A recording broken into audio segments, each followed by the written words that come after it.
जय भीम। आज हम श्रावस्ती में हैं। आज यहाँ पर महिला सशक्तिकरण संघ का चौथा अंतर्राष्ट्रीय बौद्ध सम्मेलन चल रहा है, जिसमें आप हरियाणा से चल करके इस कार्यक्रम में शामिल हुई हैं। तो इस महिला सशक्तिकरण के चौथा अंतर्राष्ट्रीय बौद्ध सम्मेलन के अवसर पर आप क्या संदेश देना चाहती हैं हमारे चैनल के माध्यम से? आज संविधान दिवस भी मनाया जा रहा पूरे देश में, पूरे भारत में, विदेशों में भी मनाया जा रहा, इस पर क्या कहेंगे? नमो बुद्धाय, जय भीम। आज सबसे पहले संविधान दिवस की मेरे सुनने वालों को, दर्शकों को शुभकामनाएं, और आपके चैनल के माध्यम से भी मैं ये इस सुंदर दिवस की शुभकामनाएं देना चाहती हूँ। और ये महिला ये जो NSS बॉडी है, ये इसका भी स्थापना दिवस है, और ये भंते डॉक्टर चंद्रकीर्ति जी इसके संस्थापक हैं। और ये इसके बारे 2015 से कार्य करते आ रहे हैं, और एक भदंत होते हुए और महिलाओं की सशक्तिकरण के लिए भंते जी के दिल में बहुत ही सुंदर विचार हैं, जिसके लिए उन्होंने इस संघ का भी गठन करा। और ये संघ राष्ट्र के स्तर पे काम कर रहा है, 12 राज्यों में अभी ये फैला हुआ है। और भंते जी भी जो है, भंते जी की उपसंपदा भी थाईलैंड में हुई थी, और भंते जी एक एकेडमिक भंते हैं। तो ये ऑलरेडी जो है संघ जो है विदेश में जा रहा है। और ये जो चौथा अंतर्राष्ट्रीय सम्मेलन, तो ये भंते जी की कोशिश होती है कि सम्मेलन जो है होता रहे। अभी कोरोना काल में थोड़ा सा गैप आ गया था। 2020 में जूनागढ़ गुजरात में ये ऐसा बौद्ध सम्मेलन हुआ था, और उसके बाद पंजाब में भी हुआ, और अब ये यहाँ पे हो रहा है। तो इसको जैसे कि हम जानते हैं कि बाबा साहब ने ही देश की हर महिला को एक जीने का अधिकार, शिक्षा का अधिकार, इज्जत से जीने का अधिकार, जो उसकी क्वालिटीज़ हैं, जो वो प्राप्त करना चाहती है, वो सब प्राप्त करने का अधिकार। चलिए, तो ये जो आज जो हम संविधान दिवस भी मना रहे हैं, जो कि 2015 आदि से ज़्यादा मनना शुरू हुआ है, तो संविधान के द्वारा देश की महिलाओं को प्रथम बार इज्जत से जीने का अवसर मिला। दुनिया के देश के दबे कुचले लोग, जिनको हमारे हिंदू समाज ने अधिकार देने की बजाय उनके छीन रखे थे, मनुवाद की ऐसी बेड़ियाँ जिसमें 2500 साल से बांधा हुआ था। तो बाबा साहब डॉक्टर अम्बेडकर, BR अम्बेडकर, जब ये विदेश पढ़ने गए अमेरिका में, इन्होंने देखा कि बाबा साहब जब वो दुनिया अपने देश में थे तो उनको कितने भेदभाव का सामना करना पड़ता था। और लेकिन जैसे बाबा साहब अमेरिका गए तो वो गोरे व्यक्तियों के साथ, महिला पुरुषों के साथ, वो उन्हें खुद अपने साथ बिठाकर कॉफ़ी पिलाते थे, टोस्ट खिलाते थे। और बाबा साहब ने जब ये महसूस करा कि देखिए, अमेरिका की धरती पे कोई ये जाति नहीं है और भेदभाव नहीं है, और सब मिलजुल के समाज जो है, सबकी इज्जत है। तो ये जो महिला सशक्तिकरण जो है, भगवान बुद्ध से भी लेके और सम्राट अशोक ने भी भेदभाव को दूर करने की बात करी है। और फूले दंपति, जो कि जिनको बाबा साहब भी अपना गुरु भी मानते थे, और डॉक्टर अंबेडकर की स्वयं की शिक्षा, जो कि बहुजन समाज के पहले शिक्षकों से, वो चाहे कबीर हुआ, चाहे रैदास हुआ, उनसे शिक्षा लेते हुए बाबा साहब अमेरिका की धरती, यूनाइटेड किंगडम की धरती पे जो आधुनिक ज्ञान प्राप्त करा, क्योंकि वहाँ पे इस प्रकार की क्रांति आ चुकी थी। समाज में उच्च वर्ग, नीच वर्ग, जो वहाँ पे जो पैसे के मुताबिक माना जाता है, जाति के मुताबिक नहीं माना जाता। तो बाबा साहब ने उस तरह का जो जीवन वहाँ पे जिया, ज्ञान प्राप्त किया, और वहाँ पे उन्होंने ये सीखा कि किस प्रकार वो अपने देश के निम्न जातियों की दास्ता को ख़त्म करना, उनको अधिकार दिलवाना, मानवीय जीवन दिलवाना। तो ये बाबा साहब ने जो है महिला सशक्तिकरण की जो आधुनिक समय में उन्होंने नींव डाली। और यहाँ पे जो आज हम यहाँ श्रावस्ती की धरती पर इकट्ठे हुए हैं, ये जो है 4th इंटरनेशनल बुद्धिस्ट कॉन्फ्रेंस है। तो भगवान बुद्ध से, जैसे कि मैंने पहले कहा, उन्होंने भी जब महिला भिक्षुओं को परमिशन दी संघ में आने की, और अपने परिवार की महिलाओं को भी जो है उन्होंने भिक्षुनी बनने की परमिशन दी, और इससे समाज की वो प्रत्येक महिला, अभी देखिए एक पीछे बड़ा सुंदर दृश्य है, जरा दिखाइएगा। ये हमारी यूपी की श्रावस्ती की सरकारी स्कूल की कन्याएं हैं, और ये इस वक्त स्कूल की छुट्टी हुई है और ये साइकिल पे जा रही हैं। आप देखिए कि ये जो पहिया है ये भी इन्हें एक शक्ति प्रदान कर रहा है। और आपको पता है कि पूरे दंपत्ति के समय में ये लड़कियां ऐसे स्कूल नहीं जा पाती थी, तो जो उन्होंने अपनी पत्नी को शिक्षित करा और उन्होंने स्कूल खोला, और वो केवल कुछ आ पाती थी और गरीबी में थी। और ये महिलाएं आजकल, ये हमारी यंग बेटियां हैं, इनके पास साइकिल है और ये सरकारी स्कूल में शिक्षा ग्रहण कर रही हैं, और ये साफ हवा में सांस ले पा रही हैं। इनके ऊपर कोई बंधन नहीं है कि कितने बजे घर से आना है, कितने बजे जाना है। स्कूल की छुट्टी हुई है, और ये शायद आज इनका सर्दी के स्कूल का टाइम जो है वो लग गया होगा, और ये सब जा रही है। ये देख के कितनी खुशी हो रही है। और श्रावस्ती, जिसको सावत्ती वाली में कहा गया, भगवान बुद्ध ने 25 वर्षावास यहाँ बिताए, तो ये भगवान बुद्ध की सबसे प्रिय धरती भी आप कह सकते हैं, कि जहाँ पे वो इतना ज़्यादा समय उन्होंने बिताया। और जो कि आप ये देखिए कि ये थोड़ा दुर्गम स्थान है, देश की मतलब ट्रेन भी यहाँ तक नहीं आती है। और ये म्यांमार मोनेस्ट्री है, यहाँ जो भंते जी हैं वो म्यांमार से आते हुए यहाँ पे 50 साल से भंते जी ने यहाँ पे काम कर रहे हैं। और इतनी बड़ी जो मोनेस्ट्री बनाई है, और यहाँ पे 400 साढ़े 400 जो धम्म बंधु हैं जो आते हैं, सावत्ती की धरती की वंदना करने आते हैं। और भगवान बुद्ध का जेतवन जहाँ पे वो रहते थे, वहाँ पे आके पूजा नमन करते हैं। तो जो पहले कहीं रहने का स्थान नहीं होता था, या आजकल भी आप किसी होटल की बात करें तो वो चाहे 1500 हो, चाहे 2200 हो, चाहे 2000 हो, तो ऐसा जो है वो काफ़ी खर्चा पड़ जाता है। और यहाँ पे बौद्ध धर्म के जो ये अनुयायी हैं, म्यांमार के स्वर्ण भूमि के अनुयायी हैं, बौद्ध भंते हैं, इन्होंने यहाँ पे अब ऐसी सुविधा कर रखी है। और इनके ही देश से आने वाले श्रद्धालु बहुत अधिक दान इत्यादि देते हैं, जिससे ये सारा ये जो है आयोजन हो पाता है। और हमारे देश में भी म्यांमार के जो जवान भिक्षु हैं, ये यहाँ पे पढ़ाई करते हैं, PhD की पढ़ाई, MPhil की पढ़ाई, MA की पढ़ाई। तो ये उनका भी सहयोग है इसमें कि हम यहाँ पे आ पाए हैं। मैंने वैसे जो म्यांमार के भंते जो हैं कुशीनगर में भी हैं, भदंत ज्ञानेश्वर जी है, वो भी इसी तरह वहाँ पे भिक्षु संघ और कुशीनारा के जो हैं ऑनर हैं। और बोध गया में भी जो है बुद्ध भंते संदा मुनि ने इसी तरह ये एक चला रखा है। जैसे वो उनको मेडिटेशन सेंटर कहते हैं, लेकिन वहाँ बौद्ध धर्म के नॉविस भिक्षुओं की पूरी शिक्षा चलती है, मेडिटेशन चलता है, वेला में भी कैंप चलता है। तो जैसे कि हम सब जानते हैं कि भगवान बुद्ध के समय, उसके बाद सम्राट अशोक ने 84,000 बौद्ध स्तूप इत्यादि बनवाए थे, और भारत जो है पूरा बौद्धमय कर दिया था। जो कि हम कहें कि वो लुम्बिनी से कहें कि पूरा भारत से उड़ीसा की धरती से लेकर और अफ़गानिस्तान तक, अलेक्जेंड्रिया तक ये जो बौद्ध विहार पाए जाते हैं और गुफाएं पाई जाती हैं, वो बौद्ध गुफाएं पाई जाती हैं। ये पूरी जो धरती है, और दक्षिण में भी केरल तक जो है बौद्ध धर्म का पूरा प्रचार प्रसार था। तो हम जिस राज्य में भी जाएं आजकल, चाहे हम आपके चैनल के माध्यम से कहें या और भी कुछ चैनल हैं जो बौद्ध धर्म का कार्य कर रहे हैं। अभी आपने दिखाया था ये तिब्बत के लोगों का विहार है, अभी कोरोना के बाद से ये बंद पड़ा है, लेकिन ये बनाया गया है।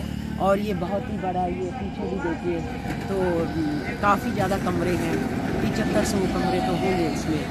तो ये ऐसे अलग अलग देश के लोग हैं, ये हमारे आसपास की वो वाले देशों के लोग हैं जहाँ सम्राट अशोक ने बौद्ध धर्म के भिक्षुओं को भेजा, और श्रीलंका में तो अपने बेटा बेटी महेंद्र और संमित्रा को भेजा, और वहाँ बौद्ध धर्म का पूरा प्रचार प्रसार हो गया। हम जब भी भारत सरकार के आसपास के देशों में जाते हैं तो वहाँ पे जैसे हम कहीं जाए थाईलैंड की बात करें तो 95% जो है देश जो है वो बौद्ध धर्म मानता है, और बाकी 2% कोई मुस्लिम है या क्रिश्चियन है, ऐसे वो माइनॉरिटी रिलीजन है, और बुद्धिज़्म वहाँ मेजॉरिटी रिलीजन है। और for us it is a minority religion, और जहाँ पे मेजॉरिटी था वहीं ये माइनॉरिटी रिलीजन जो है हो गया। लेकिन अब जो है यहाँ पे रिवाइवल हो रहा है जब से बाबा साहब ने, आ जाओ बेटी, जब से बाबा साहब ने बौद्ध धर्म को स्वीकार करा। और एक विचार के मुताबिक तो बाबा भी जन्म से बुद्धिस्ट ही थे, लेकिन ऊपर से कि जैसे कि उन्हें हिंदू कह दिया गया, महाड़ कहा गया और नीची जाति कहा गया। तो ये हमारे देश के ब्राह्मणों की एक साजिश है कि 6747 जातियों को, समाज के लोगों को नीचा कह दिया गया, 3% को ऊंचा कह दिया गया। ये तो कोई बात नहीं बनी। समाज हमारा हमेशा से उच्च समाज रहा है, और आर्य कहा गया। और ये देखिए कि जो पूरी दुनिया के बौद्ध भिक्षु भारत में, भारत की 23 यूनिवर्सिटी, बुद्धिस्ट यूनिवर्सिटीज़ थी, वहाँ पढ़ने आते थे। और जो ट्रैवलर थे, फायान हुआ, इत्सिंग हुआ, ये तो 10-10, 15-15 साल इनकी अलग अलग अवधि है। ये देश की बुद्धिस्ट यूनिवर्सिटी में रहे, वो चाहे नालंदा हो चाहे पेशावती हो, और वहाँ रह के बहुत ज्ञान प्राप्त किया, और सैकड़ों बुद्धिस्ट धर्म ग्रंथ अपने देशों में ले गए चाइनीज़ ट्रैवलर। अब वहाँ पे ये जो फ्रांस के ज्ञानी हैं, यूनाइटेड किंगडम के ज्ञानी हैं, उन्होंने जाके अपने जो धम्म ग्रंथ थे उनका चाइनीज़ में ट्रांसलेशन करा, फिर चाइनीज़ से किसी ने इटालियन में करा, इटालियन से इंग्लिश में करा, अब इंग्लिश से हिंदी में घूम के आ रहा है। और भारत जो है एक बौद्ध धर्म का रिवाइवल देख रहा है। जब से बाबा साहब ने खुद बौद्ध धर्म एक नए रूप में ग्रहण किया, और उसके बाद उन्होंने बौद्ध धर्म को ग्रहण करते ही अपने साथ, वो 5 लाख थे कि 7 लाख थे, नागपुर की भूमि में बाबा साहब के साथ लाखों लोगों ने बौद्ध धर्म को ग्रहण करा। और अब हम देखते हैं कि महाराष्ट्र की धरती पे बहुत ही अच्छा रिवाइवल हो रहा है। गांव-गांव में, गली-गली में, शहरों में जो है हमें विहार दिखाई दे रहे हैं, और वहाँ बहुत ज़्यादा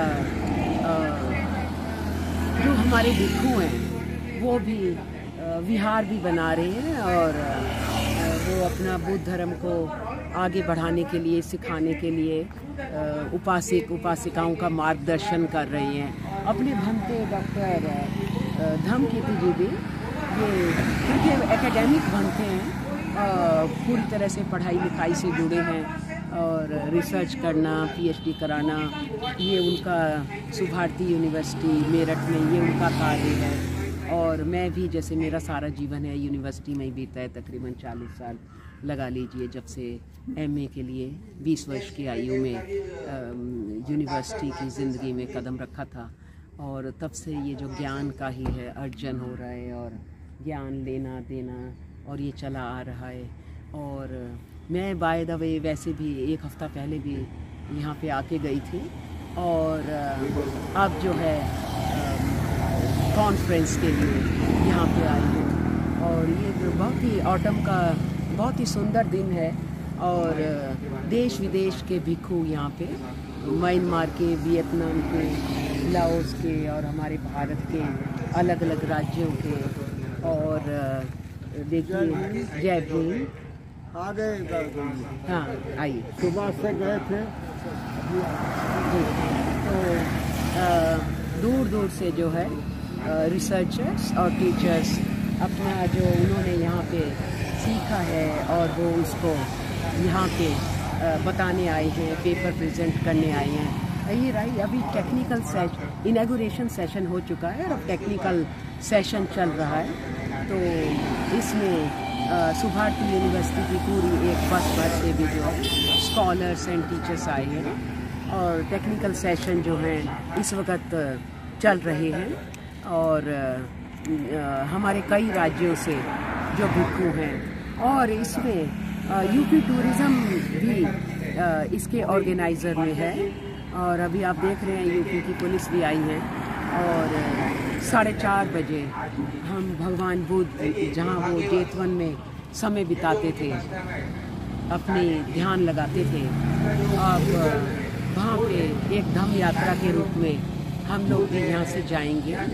और उसका जो बहुत लोग हैं जो पहली बार आए हैं वो पहली बार जेतवन को देख पाएंगे और वहाँ पे जाके और ज्ञान प्राप्त करेंगे, देखेंगे कि भगवान बुद्ध ने कैसी धरती पे यहाँ पे अपना धर्म का आचरण किया।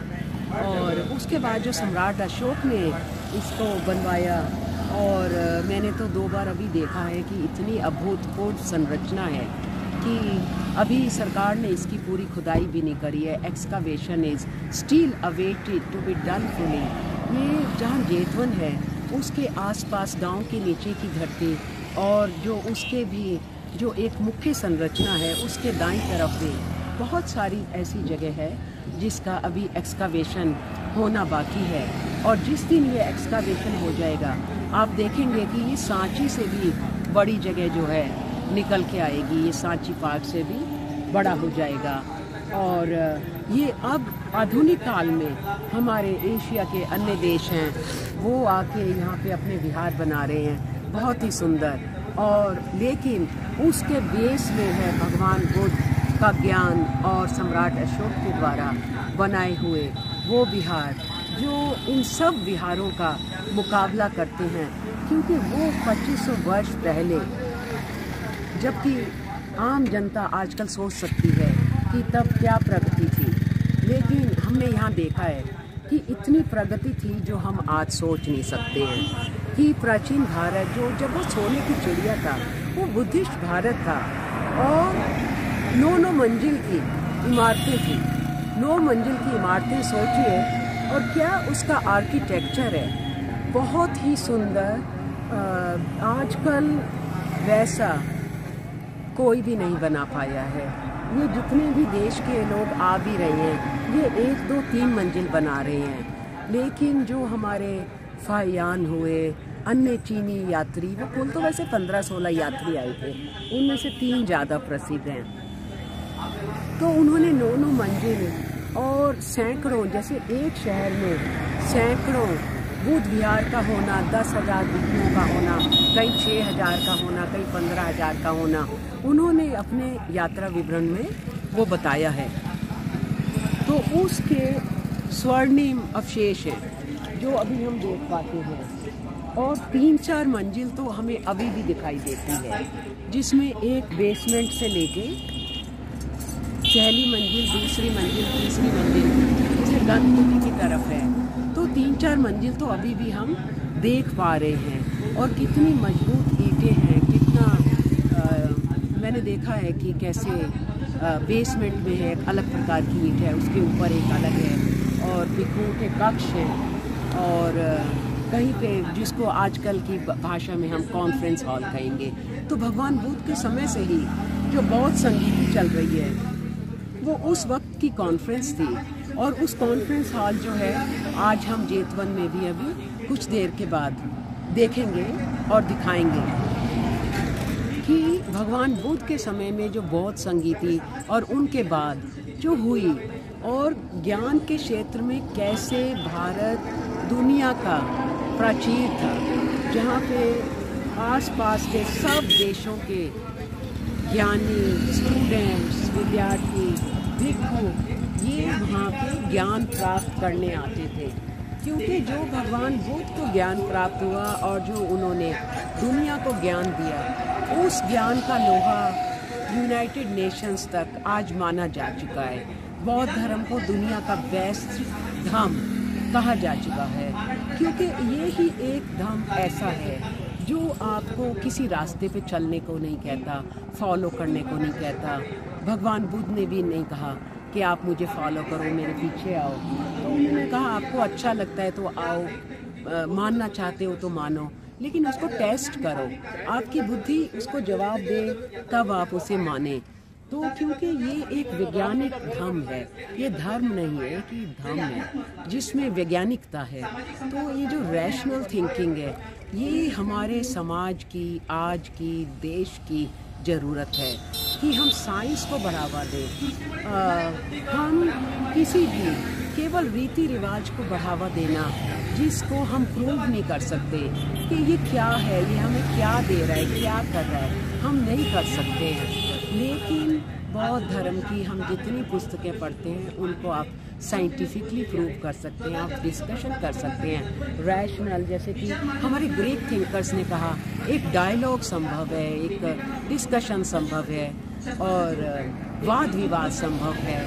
और एक जो बौद्ध धर्म का व्यक्ति है वो ऐसी किसी भी बात से जो है डरता नहीं है, क्योंकि उसको पता है कि उसका ज्ञान अध कचरा नहीं है, अधूरा नहीं है, उसके पास हर एक बात का उत्तर है और वो उसको उत्तर को देने में सक्षम भी है और दिमाग से भी वो इस बात को बहुत ही ओपन माइंड रखते हैं कि आप आइए देखिए।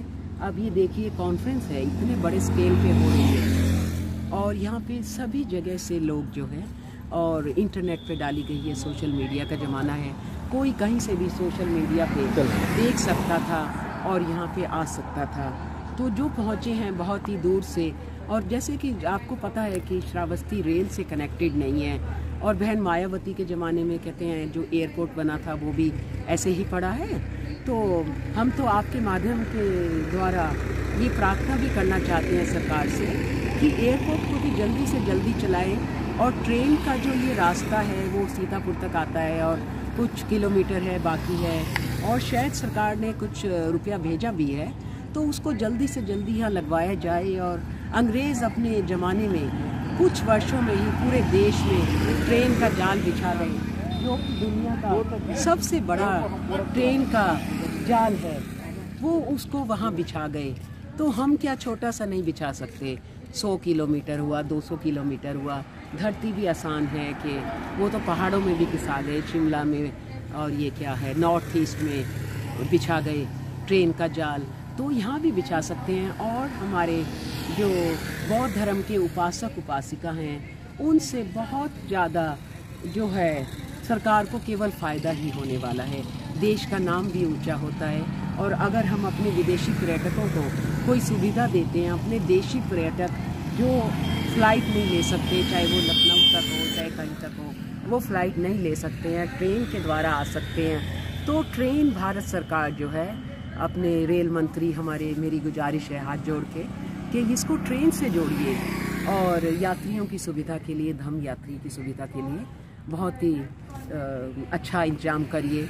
और कि अब ये देखिए कि जब 2500 साल पहले ये सम्राट अशोक इतना सुंदर बनवा सकते थे, तो अब तो केवल उसको कनेक्ट करना है और अच्छी बस सर्विस भी हो आसपास के राज्यों से और किसी भी मुख्य रेलवे स्टेशन से अच्छी जो बस सुविधा है कुछ रेगुलर हो, जिससे। और जो पूछना चाहते हैं पूछिए राजेंद्र जी। बस अब खत्म करिए, बहुत लंबा हो गया। अच्छा, 25 मिनट हो गया। अच्छा, आपका बहुत धन्यवाद है, आप यहाँ पे इतनी दूर आए और आपने इतना इंटरेस्ट लिया, और ये आपके लिए भी एक यादगार क्षण रहेगा मेरा मानना है, और हमारे लिए तो है ही। और हमें यहाँ पे म्यांमार के भिक्षुओं का भी आदर सम्मान जो है मिल रहा है, और उन्होंने अपने स्थान को हमें दिया है कॉन्फ्रेंस करने के लिए, और हम उनके भी धन्यवादी हैं और मीडिया के और हम सभी के धन्यवादी हैं कि यहाँ पे एक बहुत ही सफल 2 दिन का आयोजन जो है हो रहा है। और ये सिर्फ श्रावस्ती नहीं है, जो लोग हमारे पास श्रावस्ती यहाँ आए हैं वो कल ऑलरेडी नेपाल जा चुके हैं, लुम्बिनी जा चुके हैं, आसपास जा चुके हैं, कपिलवस्तु जा चुके हैं। तो ये बहुत ही एक भ्रमण का, सीखने का एक जरिया है। और मौसम बहुत सही है सर्दी से पहले का, तो ऐसे बहुत ही अच्छा जा रहा है और सभी यहाँ पे बहुत खुश हैं। और मेरी बहुत ही दम कामनाएं हैं सबके लिए कि सभी श्रावस्ती की धरती पर आएँ और देखें कि भगवान बुद्ध ने कैसी जगह पे रह के यहाँ पे ज्ञान जो है, भगवान पूरे दिन ही प्राप्त करते रहे होंगे, ज्ञान भी बढ़ता ही है, कम तो होता नहीं है, दिन प्रतिदिन बढ़ता है। भगवान ने 40 साल पैदल चल के ज्ञान दिया है और अलग अलग जगह अपने वर्षावास बिताए हैं। तो हम तो केवल उसकी हम एक मतलब इमेजिनेशन कर सकते हैं कि भगवान यहाँ आए होंगे, यहाँ बैठे थे। तो श्रीलंका का टूरिस्ट आता है, म्यांमार का टूरिस्ट आता है, वो वहाँ बहुत ही श्रद्धा से अपने श्रद्धा सुमन अर्पित करते हैं, मोमबत्तियाँ जलाते हैं, दिए जलाते हैं और उस समय को याद करते हैं जब भगवान बुद्ध यहाँ पे थे। तो बहुत ही धन्यवाद। नमो बुद्धाय, जय भीम।